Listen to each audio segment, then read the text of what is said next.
नमस्कार, मी विशाल परदेशी. आपण घेणार आहोत लेखाजोखा 17 मतदारसंघांचा.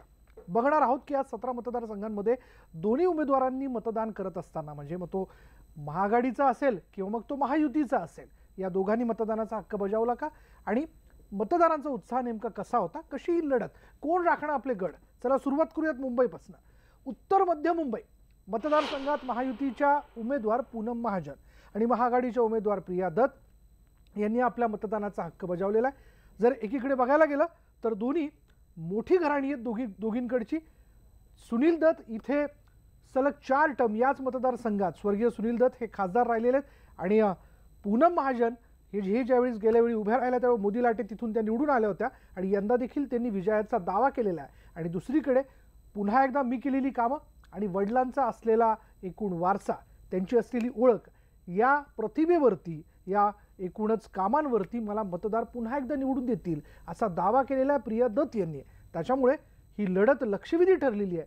बघूयात हा मतदारसंघ, म्हणजे खास करून उत्तर मध्य मुंबई हा मतदारसंघ, या दोन उमेदवारांपैकी कोण राखतंय. आज दोघांनीही आपला मतदानाचा हक्क बजावलाय. मुंबई के वही है जो मैं हर वक्त अपने चुनाव के वक्त भी बोल रही हूँ। डेवलपमेंट ऑफ मुंबई कर जिस रूप से जीडीपी में सबसे ज्यादा कंट्रीब्यूट करता है, उस मुंबई कर ने आगे आके वोट करना चाहिए। तो मुंबई कर को सपोर्ट। मोदी लहर नहीं, मैंने कहा मोदी सुनामी होगी। जो विरोधी जो पार्टियां एक साथ मिलकर सिर्फ खुद के फायदे के लिए आई है, उनको खत्म कर दी। मुंबई में छक्का मारेंगे हम, आप चिंता मत करिए। हमेशा यही होता है। आई थिंक जो सुबह के वक्त ज़्यादा एल्डर्स आते हैं और ये पहले से होते आ रहा है, स्पेशली ये एरिया में। और बस मैं होप करती हूँ कि परसेंटेज बढ़े, वोटिंग परसेंटेज बढ़े ये बात। What is your appeal to the young voters? My appeal to the young voters especially is to please come out and vote. I mean, especially the 18-year-olds. I think it's a very big day in your life when you're able to vote and able to choose your own government. So please don't let this go so easily. It's many think it's very frivolous. Who's going to wake up so early in the morning, or it's okay, we're going to go for a long weekend and stuff like that. But no, I think it's very, very important, and it's your right to do this. And it's the greatest strength in our democracy. और आपके लिए एक तरह से ये D-Day है. So what are the hopes and are you nervous? What are the expectations? No, I'm not nervous, and I just know that I have worked very hard and given it my best, and now it all depends on the people. असं म्हटलं जातं की मुंबई अख्ख्या देशाचं प्रतिनिधित्व करते. पण अख्ख्या देशभरातनं वेगवेगळ्या प्रांतातली मंडळी रहिवाशी म्हणून मुंबई स्थायिक आहे, म्हणून एकूणच देशाचं प्रतिनिधित्व मुंबई करण्याची ताकद ठेवते.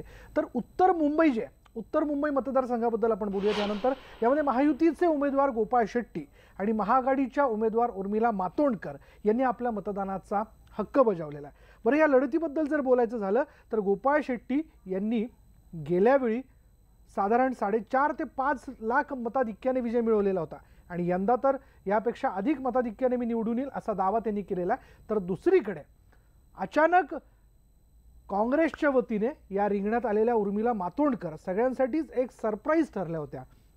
उर्मिला मातोंडकर या काँग्रेसमध्ये येत आहेत आणि त्या निवडणूक लढवतील अशी चर्चा होती. पण शेवटच्या क्षणापर्यंत नक्की उमेदवार कोण असेल याची उत्सुकता असताना उर्मिला मातोंडकर यांचा प्रवेश झाला आणि अभिनेत्री उर्मिला मातोंडकर आता येणाऱ्या काळामध्ये राजकारणी उर्मिला मातोंडकर म्हणून किंवा खासदार म्हणून निवडून येतील का याबद्दल सगळ्यांच्याच मनात मोठी उत्सुकता निर्माण झाली. आणि अभिनेत्री म्हणून स्वतःची झूल बाजूला ठेवत एक उमेदवार म्हणून त्या सगळ्यांमध्ये मिसळल्या. त्यांनी जोरदार प्रचार केला आणि आता या लढतीकडे देखील सगळ्यांचं लक्ष आहे की एकीकडे कामाच्या जोरावरती विजयाचा दावा करणारे गोपाळ शेट्टी आहेत, तर दुसरीकडे आत्तापर्यंत महायुतीने, एकूणच भाजपने, मोदींनी कशा प्रकारे सगळ्यांची गळचिपी केली, आपला आवाज दाबण्याचा प्रयत्न केला, हा प्रचार करत उर्मिला मातोंडकर इथे विजयी होत आहेत का. प्रचंड पॉझिटिव्ह आणि चांगला रिस्पॉन्स मला दिसतोय लोकांमध्ये. आणि आनंदाची गोष्ट अर्थातच आहे, कारण महाराष्ट्रामध्ये नंदुरबारनंतर माझी कॉन्स्टिट्युएन्सी सगळ्यात जास्त म्हणजे तिथे वोटिंग झालेलं आहे. त्यामुळे अर्थातच जेव्हा एवढ्या मोठ्या म्हणजे वोटिंग होत असतं तेव्हा आपल्याला बरं वाटतं, कारण का एक प्रकारचा उत्साह आपल्याला लोकांकडनं तो एक प्रकारचा परावर्तित होतो आपल्यावर. मन शुद्ध तुझं गोष्ट हाय पृथ्वी मोलाची, पृथ्वी मुलाची तू चाल पुढं, तुला रे गड्या भीती कुणाची, परवाही कुणाची. पहले से के लोगों ने राशन का बढ़ाया हुआ था, इसलिए उतने उत्सुकता पहले के दिनों में रहते नहीं. अब मोदी जी ने 5 साल में बहुत जागृति लाई है मतदाताओं में भी. मैं मानता हूँ कि अगले चुनाव में बहुत बड़ा बदलाव आ जाएगा. दक्षिण मध्य मुंबई इथे देखील एक लक्षवेधी लढत आहे. इथे महायुतीचे उमेदवार राहुल शेवाळे आणि महाआघाडीचे उमेदवार एकनाथ गायकवाड आमने सामने आहेत आणि यांनीही आज आपल्या मतदानाचा हक्क बजावलेला आहे. त्यामुळे गेल्या वेळी खासदार म्हणून असणारे राहुल शेवाळे पुन्हा एकदा आपला हा मतदारसंघ राखतायत का, तर दुसरीकडे काँग्रेसचे ज्येष्ठ नेते आणि त्यापूर्वी खरं तर मनोहर जोशींचा पराभव करून जायंट किलर ठरलेले एकनाथ गायकवाड यंदा राहुल शेवाळे यांचा पराभव करतायत का, अशी वेगवेगळी चर्चा जी आहे वेगवेगळ्या मुद्द्यांना घेऊन खरं तर या मतदारसंघात रंगलेली होती. या दोघांनीही जोरदार प्रचार केला आणि या जोरदार प्रचारानंतर आज अखेर दोन्ही उमेदवारांनी मतदारांच्या बरोबरीने आपलाही मतदानाचा हक्क बजावलेला आहे. बघूयात यामध्ये हा मतदारसंघ कोण राखतंय. मला खात्री आहे की आम्ही जे सांगितलं की मी प्रत्येकाला सांगत आलो की जेव्हा निवडणूक येते तेव्हा 5 साल जे सरकार असतं, 5 वर्ष ज्यांनी कारभार केला असतो त्यांच्या कामाचं ऑडिट होतं. त्यांच्या कामाचं ऑडिट झालं काही 5 वर्षाच्या पूर्वी दिलेल्या आश्वासनापैकी किती आश्वासनं पूर्ण झाली, किती आश्वासन अर्धवट राहिली किंवा किती आश्वासना गती दिली हे काही त्यांना सांगता आलं नाही. किंवा पुढल्या 5 वर्षामध्ये तुम्ही काय करणार याच्यावर ते बोललेच नाही. ते फक्त बोलले देशभक्ती, देशप्रेम आणि देशऋण. निवडणूक कर्मचाऱ्यांनी राजकीय पक्षांव्यतिरिक्त स्वतःचं पण एक टेबल या ठिकाणी लावलं, जेणेकरून मतदारचं नाव त्या मतदार यादीत नसेल तर तो त्या केंद्रावर जाऊन त्याचं नाव शोधून काढून मतदान करू शकतो. त्यामुळे आपला मतदानाचा हक्क बजावण्याकरता निवडणूक आयोगाने अवेअरनेस असेल या सर्व गोष्टी गेल्या 1 महिन्यापर्यंत केलेल्या आहेत आणि या ठिकाणी केंद्रावर सर्व सुखसुविधा त्यांनी ठेवलेल्या आहेत. तर ईशान्य मुंबईबद्दल बोलायलाच हवं, कारण इथे देखील एक लक्षवेधी लढत आहे आणि इथे उमेदवार मनोज कोटक आणि महाआघाडीचे उमेदवार संजय दीना पाटील या दोघांनी आज आपला मतदानाचा हक्क बजावला आहे. बरं, यापूर्वी हा मतदारसंघ खास करून चर्चेत राहिला तो म्हणजे किरीट सोमय्या यांना पुन्हा एकदा इथून उमेदवारी देण्यात येते आहे का. पण शिवसैनिकांनी किरीट सोमय्या यांच्या विरोधात किरीट हटावचा नारा दिल्यामुळे मग आता इथून उमेदवार कोण असणार, कोणाला उमेदवारी द्यावी हा एक सगळ्यात मोठा पेचप्रसंग भाजपसमोर होता आणि अखेर मनोज कोटक यांची वर्णी लागली आणि इथून उमेदवार म्हणून त्यांनी प्रचाराला सुरुवात केली. त्यांच्या विरोधात होते यापूर्वीही खासदार राहिलेले संजय दीना पाटील, म्हणजे त्यानंतर खरं तर किरीट सोमय्या खासदार होते. पण यंदा अशी चर्चा आहे की संजय दीना पाटील यांनी विजयाचा जोरदार दावा केला. तेच दुसरीकडे मनोज कोटक यांनी देखील मी निवडून येणारच असा दावा केलेला आहे. त्याच्यामुळे या मतदारसंघात कोण विजय होतोय, कोण हा गड राखणार हे बघणं फार महत्त्वाचं ठरणार आहे. भाजप सरकारचे खोटे वादे, खोट्या आश्वासनं आणि खासदारांनी न केलेलं काम, त्यामुळे त्यांच्या स्वतःच्या पक्षाला त्यांना हकलावं लागलं आणि नवीन उमेदवार कोण तयार नव्हता इकडे उभं राहायला.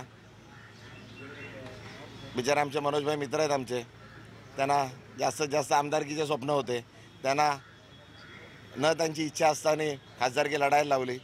बिचारे ते एक वॉर्डचं नगरसेवक पद सांभाळत होते. आता त्यांना एवढं फिरणं शक्य झालं नाही, त्यांना आता ते पुढच्या इलेक्शनची तयारी करतात आहे. तर वायव्य मुंबई मतदारसंघ इथे महायुतीचे उमेदवार गजानन कीर्तिकर आणि महाआघाडीचे उमेदवार संजय निरुपम यांनी आपला मतदानाचा हक्क आज बजावलेला आहे. इथे देखील तसं पाहायला गेलं तर उच्चभ्रू असणं तर अगदी सर्वसामान्य मध्यमवर्गीयांपर्यंत तर अगदी झोपडपट्टीत राहणारा देखील मतदार आहे. त्यामुळे आता नेमका या मतदारांचा कौल या दोघांपैकी कोणाला मिळतोय. पुन्हा एकदा गजानन कीर्तिकर खासदार होत आहेत का, की संजय निरुपम जो विजयाचा दावा करतायत, जे मोदी सरकारवरती वारंवार टीका करतायत, ते निवडून येत आहेत, हे आता 23 तारखेलाच आपल्याला कळू शकेल. पण तुर्तास तरी जोरदार प्रचारानंतर आज दोघांनीही आपला मतदानाचा हक्क बजावलाय. मला असा अभिमान वाटतो आमच्या विभागाचे जो मतदार आहेत, रहिवासी आहेत, यांनी सकाळी एक जोरदार संख्येने तिकडे बाहेर आलेले आहेत आणि सगळे जोरात एकदम उत्साहाने वोट करत आहेत. त्यांचं अभिनंदन. उमेदवाराची मानसिकता असते की मी माझ्या विजयासाठी विजयाचं बटन दाबलं, ही एक मानसिकता असते. प्रचंड समाधान मिळतं त्याच्यामुळे. मी 2001% मी सांगतो संजय निरुपम हरणार आणि मी जिंकून येणार. तर दक्षिण मुंबई मतदारसंघ जो आहे तिथे आहेत महायुतीचे उमेदवार अरविंद सावंत आणि महाआघाडीचे उमेदवार मिलिंद देवरा यांनीही आपला मतदानाचा हक्क आज बजावलेला आहे. दोघांच्या वतीने विजयाचा दावा करण्यात आलेला आहे. शिवसेनेच्या वतीने अरविंद सावंत यांच्याकरता प्रचाराची सगळी यंत्रणा जोरदार राबवण्यात आली. तर दुसरीकडे मिलिंद देवरा देखील आता यंदा विजय आपला असा दावा करत पुढे येताना दिसले. आज दोघांनी आपला मतदानाचा हक्क बजावत हा गड मीच राखणार असं म्हटलेलं आहे. बघूयात नेमकं यात पुढे जाऊन काय होतंय. बहुत ही खुशी महसूस कर रहा हूँ और महसूस कर रहा हूँ 23 तारीख का इंतज़ार है और जानता हूँ कि 23 तारीख को फिर गुलाल यहाँ होगा, शिवसेना का भगवा लहराएगा, दिल्ली में कमल खिलेगा. यह देखो जिस तरह से भारी मात्रा में लोग आ रहे हैं, सब यहाँ धनुष्य बाण पर लगाएंगे. कुछ जानते हैं गठबंधन है. जिस तरह से आदरणीय उद्धव साहब ने और अमित शाह जी ने इकट्ठे आकर ये गठबंधन बनाया, देव देश और धर्म के लिए हम इकट्ठे आए हैं और आज यही सबसे बड़ी बात है देश के लिए. ऐसी ही सरकार वहाँ होनी चाहिए. नहीं तो जो लोग कहते हैं कि राजद्रोह का कानून निकाल देंगे, जो कहते हैं 370 धारा खत्म न करेंगे, ऐसे लोगों को चुनकर देना है या पाकिस्तान को ठोकने वाले को चुनकर देना है, वो आप सोच लो. ह्यावेळेस मला पूर्ण खात्री आहे की दक्षिण मुंबई आणि मुंबईमध्ये सर्वसामान्यांचा पाठिंबा पूर्णपणे काँग्रेसला मिळेल. चांगलं वातावरण आहे पूर्ण मुंबईत आणि मला कॉन्फिडन्स आहे की आणि विश्वास आहे की ह्यावेळेस मुंबईचा मतदाता उमेदवारांना अत्यंत काळजीपूर्वक निवडून देईल आणि केवळ जुमल्यावर विश्वास न ठेवता खऱ्या खोट्याची शहानिशा करून नंतरच मतदान करेल. हे तर झालं मुंबईतल्या मतदारसंघांबद्दल. चला सुरुवात करूयात आता इतरही मतदारसंघाबद्दल जाणून घेण्याकरता शिरूर लोकसभा मतदारसंघातील चुरशीची ही जी लढत आहे ती चुरशीची ठरलेली आहे. कारण महायुतीचे उमेदवार शिवाजीराव आढळराव पाटील जे गेले 3 टर्म खासदार राहिलेले आहेत आणि यंदा त्यांना आव्हान दिलं ते महाआघाडीचे उमेदवार डॉक्टर अमोल कोल्हे यांना संभाजी फेम अमोल कोल्हे म्हणून ओळखलं जातं. वेगवेगळ्या भूमिकांमधनं चित्रपटातनं तर ते दिसलेच, पण शिवाजी आणि संभाजीची त्यांनी केलेली भूमिका ही खास गाजली आणि प्रचारात देखील मतदारांचं ते आकर्षण ठरले. पण त्याच तुलनेत शिवाजीराव आढळराव पाटील यांनी केलेल्या कामांच्या जोरावर जनतेसमोर जाण्याचा प्रयत्न केला. त्यामुळे आज दोघांनीही आज आपला मतदानाचा हक्क बजावला. बघूयात 23 तारखेला निकाल आल्यानंतर नेमकं या दोघांपैकी कोण विजयी होत आहे.